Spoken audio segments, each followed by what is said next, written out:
خلاصہ اس کا پیش کر رہا ہوں کہ میں نے بارہا مجالس میں گزشتہ 2 سالوں میں عرض کیا کہ محبت اہل بیت کی ایک ذاتی الگ سے حیثیت ہے۔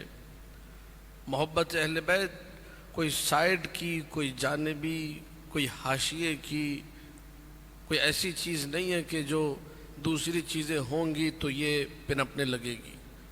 محبت اہل بیت ایک ذاتی حیثیت کی حامل ہے، لہذا اس عشرِ محرم الحرام کا جو موضوع ہے انشاءاللہ باذن پروردگار آثار مودت اہل بیت علیہم السلام، کہ مودت اہل بیت کے کیا کیا وہ آثار ہیں جو روایات معصومین میں بیان ہوئے ہیں، ایسے آثار جن کا تعلق ہماری زندگی سے ہے، مودت کے وہ آثار جن کا تعلق اس دنیا سے بھی ہے اور اس دنیا سے بھی ہے، دنیا فانی سے بھی ہے اور عالم باقی سے بھی ہے، یہاں سے بھی ہے اور وہاں سے بھی ہے، اور یہاں اور وہاں کے بیچ میں پچھلے سال میں نے پوری ایک مجلس پڑھی تھی برزخ کے اوپر، قبر کے عالم سے بھی اس مودت کا گہرا تعلق ہے۔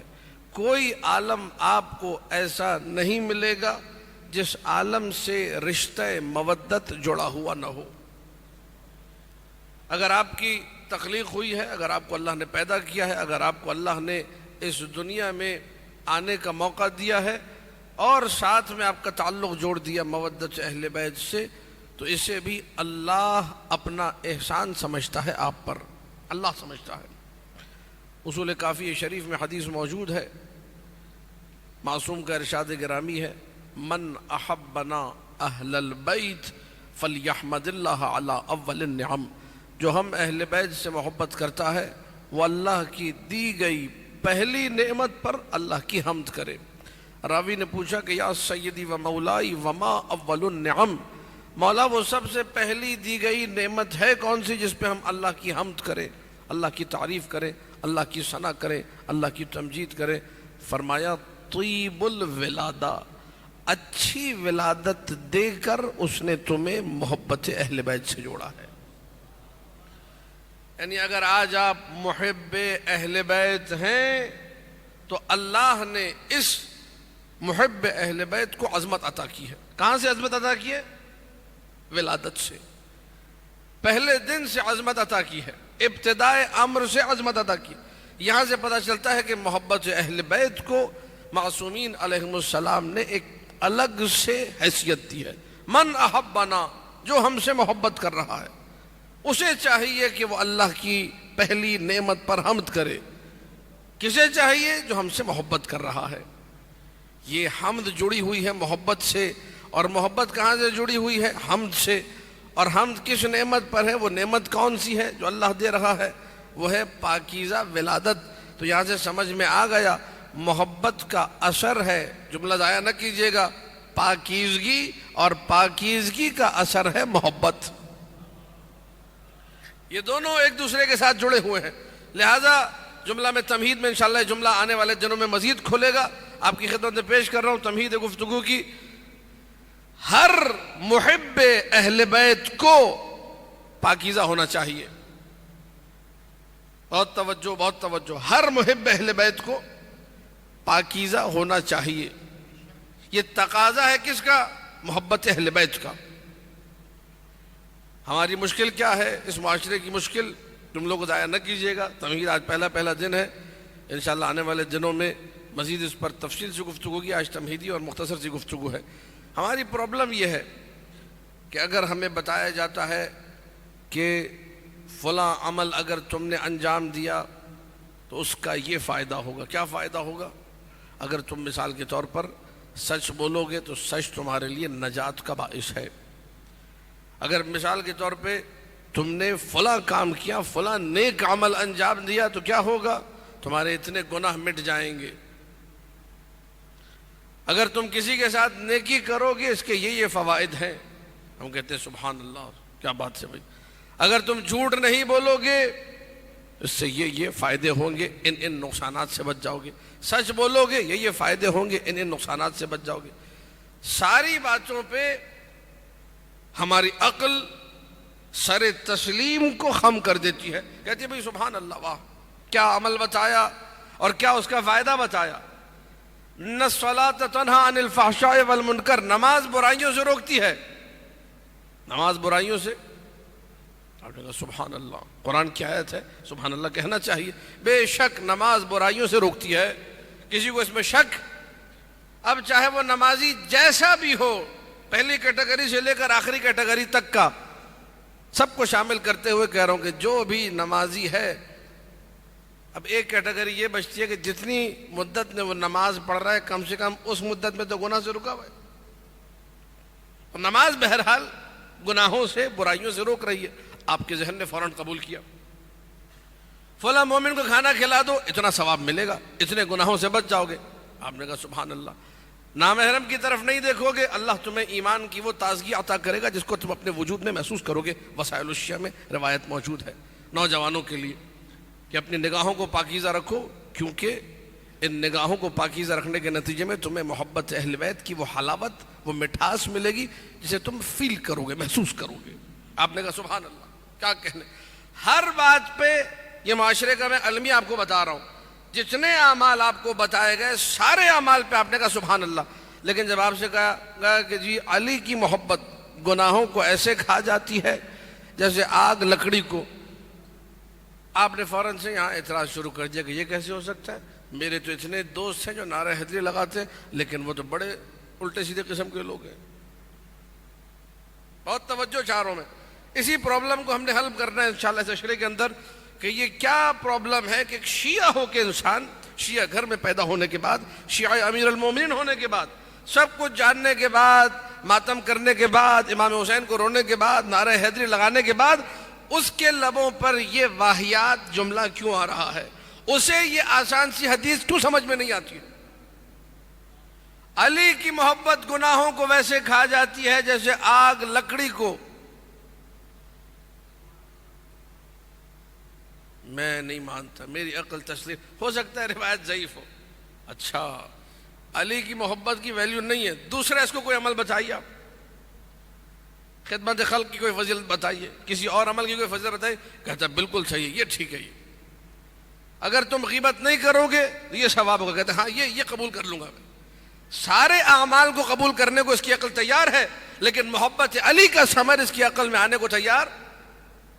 بس اسی ہم لوگ پرابلم کو اس پورے عشرے میں حل کریں گے اور غور کریں گے کہ وجہ کیا ہے، وہ کون سی وجوہات ہیں جس کی وجہ سے ایک شیعہ کی عقل، ایک محب علی کی عقل یہاں آگے رک جاتی ہے۔ اس کو یہ یا تو بالکل سمجھ میں نہیں آتا، یہاں بھی میں کیٹیگریز بناؤں گا، 3-4 کیٹیگریز ہیں، یا بالکل ہی سمجھ میں نہیں آتا کہ ڈائریکٹلی انکار کر دیتا ہے میں نہیں مانتا، یا یہ کہ ہاں لیکن یہ اس کے لیے ہے تو اس کے لیے نہیں، وہ کیٹیگریز اپنی خود ہی بنانا شروع کر دیتا ہے۔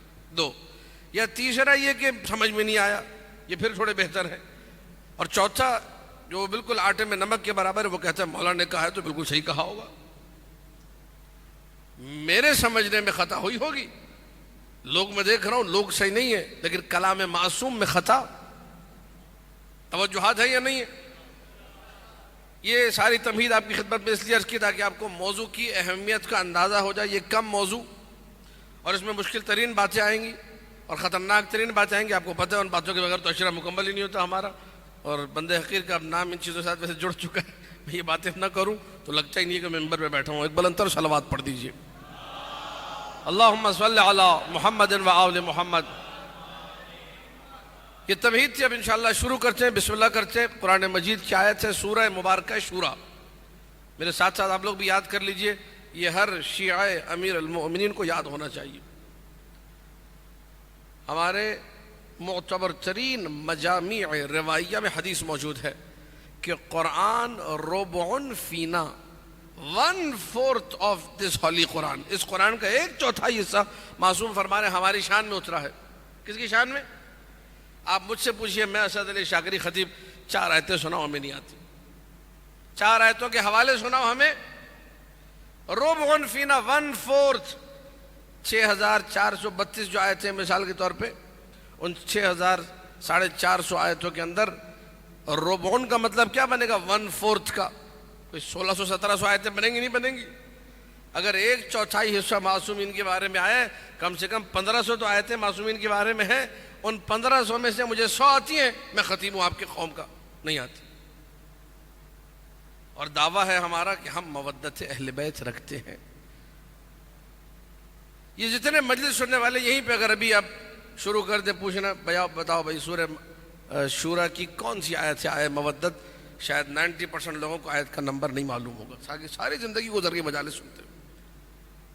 خدا را تھوڑا سا محنت کیجئے، ساتھ ساتھ چلیے میرے۔ سورہ مبارکہ شورا، قرآن کا 42واں سورہ، 23ویں آیت، پھر تکرار کر رہا ہوں، 42واں سورہ 23ویں آیت۔ ارشاد رب العزت ہو رہا ہے، پوری آیت نہیں پڑھا، جو میرا موضوع ہے اس کو پڑھ رہا ہوں۔ قل لا اسألکم علیہ اجرا الا المودۃ فی القربى۔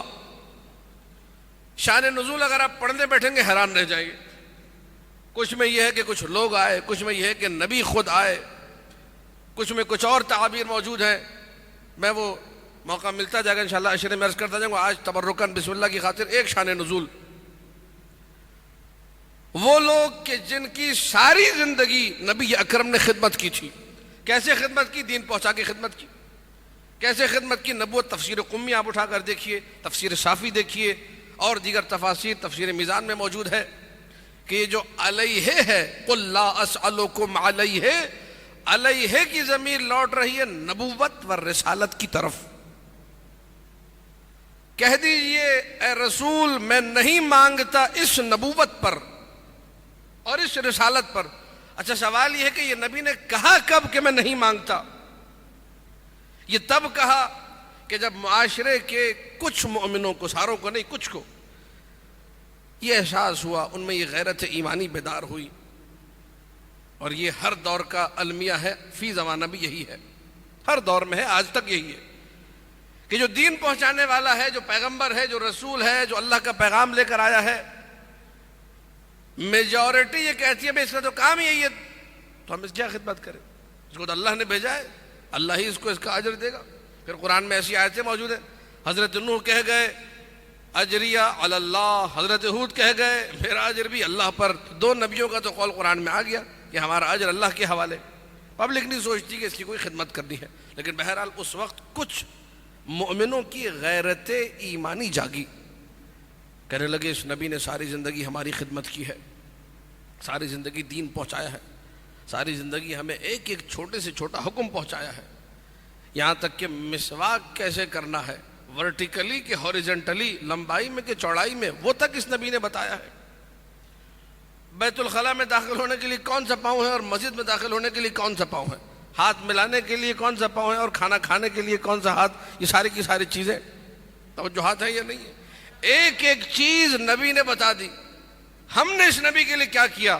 ہمیں اس کی کوئی خدمت کرنی چاہیے، اسے کچھ لے کے دینا چاہیے۔ کہا کیا کرے؟ وہ جو سونار تھا وہ کھڑا ہو گیا، کہنے لگا میرا جتنا سونا وہ نبی کے لیے۔ وہ جس کے پاس چاندی تھی اس نے کہا میرا سارا چاندی کا جتنا مال ہے وہ سارا نبی کے لیے۔ جو ریشم کا کاروبار کر رہا تھا، ریشم کے کپڑے لا کے بیچ رہا تھا، اس نے کہا تھا ریشم کے جتنے تھام میرے گودام میں پڑے وہ سارے کے سارے تھان میں نبی کو ہدیہ کر دوں گا۔ اونٹوں کے اوپر مال لادا گیا، سونا لادا گیا، چاندی کو لادا گیا، ریشم کو لادا گیا، لے کر پہنچ گئے مسجد نبوی کے باہر۔ اب مسجد نبوی کے باہر ایک قطار لگی ہوئی ہے، مال دنیا کی، سونے کی، چاندی کی، ریشم کے کپڑوں کی۔ کیا کوئی مارکیٹ کھلنے والی ہے، کوئی بازار کھلنے والا ہے، کیا ماجرا ہے؟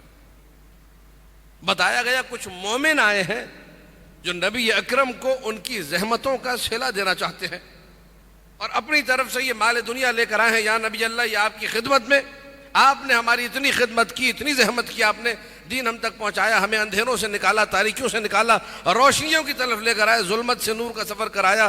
ہم نہ جانے کس گندگی میں تھے، کس بدبختی میں تھے، آپ نے ہمیں اٹھا کے جو ہے نا ایک بہترین معاشرے کی طرف گامزن کیا۔ پہلے ہم لوگ محصور تھے، آج پوری دنیا ادھر آ رہی ہے ہماری طرف۔ ایک ہب بن چکا تھا مکہ اور مدینہ، اس وقت ساری دنیا سے لوگ تجارت کے لیے آتے تھے، اکنومیکلی مکہ اور مدینہ جو ہے ڈیولپ ہو چکا تھا نبی اکرم کے آنے کے بعد۔ یا رسول اللہ، ہم آپ کی خدمات کا صلہ پیش کرنے جاتے ہیں۔ یہ جتنے اونٹ ہیں ان پر سونا ہے، چاندی ہے، ریشم، یہ سب آپ کی خدمت میں پیش خدمت ہے، آپ کو ہدیہ کرتے ہیں، یہ نذرانہ ہے آپ کے لیے۔ مسجد میں جب یہ اونٹ والے صاحبان داخل ہو رہے تھے، اب مجھے نہیں معلوم کہ یہ پہلے داخل ہوئے کہ جبرائیل امی وحی لے کر پہلے آئے، بڑا ڈھونڈا مجھے ملا نہیں، لیکن بہرحال یہ کہ اسی وقت کی بات ہے کہ جبرائیل امی وہی لے کے نازل ہوئے. یا رسول اللہ، اللہ یہ کہتا ہے قل لا اسألکم علیہ اجرا الا المودۃ فی القربى. بہت توجہ چاہوں اس نقطے کے اوپر، یہ بڑا دقیق اور کلیدی نقطہ ہے. آثار مودت کے باب میں پہلی گفتگو کرنے لگا ہوں. آج پہلی مجلس ہے. آنے والے سونا لے کر آئے تھے، آنے والے چاندی لے کر آئے تھے، آنے والے ریشم کے کپڑے لے کر آئے تھے. جبرائیل امی وہی لے کر آئے کہ نہ سونا چاہیے، نہ چاندی چاہیے، نہ ریشم کے کپڑے چاہیے.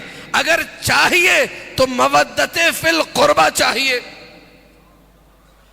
آج کے دور میں اگر کوئی یہ سمجھ رہا ہے، ہمارے یہاں بہت سارے ایسے سیٹ صاحبان ہیں، کروڑ پتی، ارب پتی، کھرب پتی، جن کا سارا ہم و غم یہ ہوتا ہے کہ ہم مجلس حسین کے لیے ڈونیشن دے دیں گے، سائڈ پہ ہو جائیں گے، پیسہ دے دیں گے، ذمہ داری پوری کر دی، ہم کچھ مسئلے حل کرا دیں گے، ہماری ذمہ داری پوری ہو گئی. وہ بھی تمہارا فرض ہے، لیکن تم سے مانگا سونا نہیں ہے، دل مانگا ہے، چاندی نہیں، دھڑکنیں مانگی، ریشم نہیں، مودت مانگی ہے. خود آ کر فرش عزا پر بیٹھو، خود آ کر مودت کے تقاضوں کو پورا کرو، خود آ کر نعرے لگاؤ، خود آ کر آنسو بہاؤ. تم سے یہ مانگا ہے، ڈونیشن تو نہیں مانگا. اگر ڈونیشن لینا ہوتا نبی کہہ دیتے یہ سارے اونٹ یہاں برابر میں پارک کرا دو. ہے یا نہیں ہے؟ اور جو سب سے زیادہ امین شخص تھا علی بن ابی طالب کے حوالے کر دیتے کہ سارا کا سارا لے جا کے مدینہ کے غریبوں میں تقسیم کر دو. نبی نے ایسا نہیں کیا، کہا مجھے کچھ نہیں چاہیے سوائے مودت فی